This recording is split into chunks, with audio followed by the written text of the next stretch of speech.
CAS 20 000 francs offerts pour un mystérieux meurtre bâlois de 2006.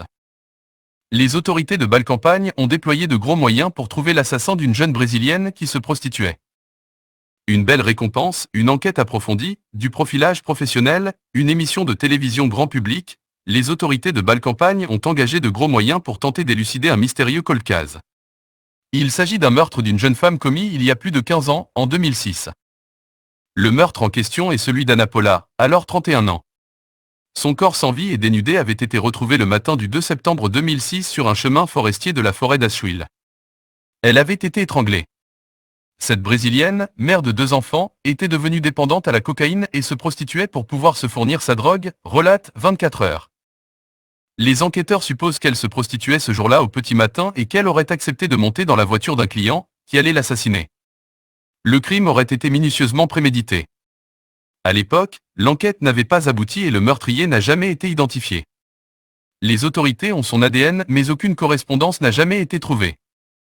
La nouveauté, c'est la création cet été d'une task force cold case à Bâle-Campagne, constituée d'une dizaine de personnes. Enquêtant sur les meurtres jamais résolus, ces spécialistes ont décidé de commencer par celui d'Anna Paula. Profileurs allemands.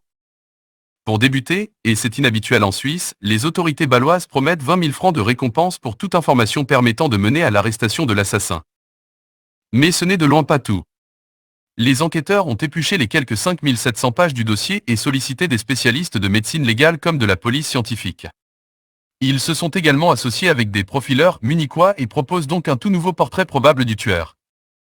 Voici l'homme recherché, selon le travail de ces spécialistes allemands.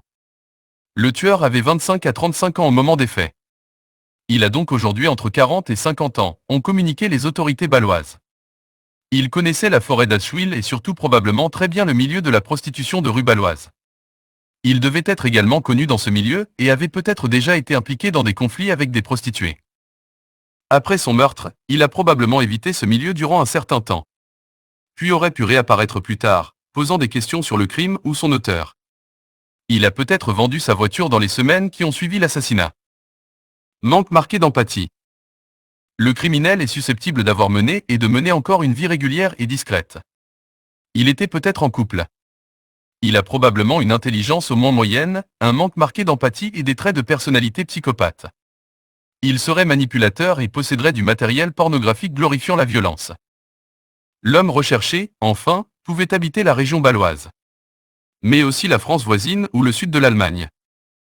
Ne laissant décidément rien au hasard, les enquêteurs bâlois ont aussi eu l'idée de s'associer avec l'émission allemande très populaire de la ZDF, Aktenzeschen XY, Ingelust.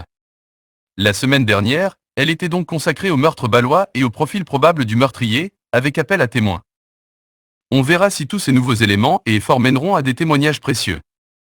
Mais c'est déjà une certitude, la traque du tueur d'Anna Paula est relancée.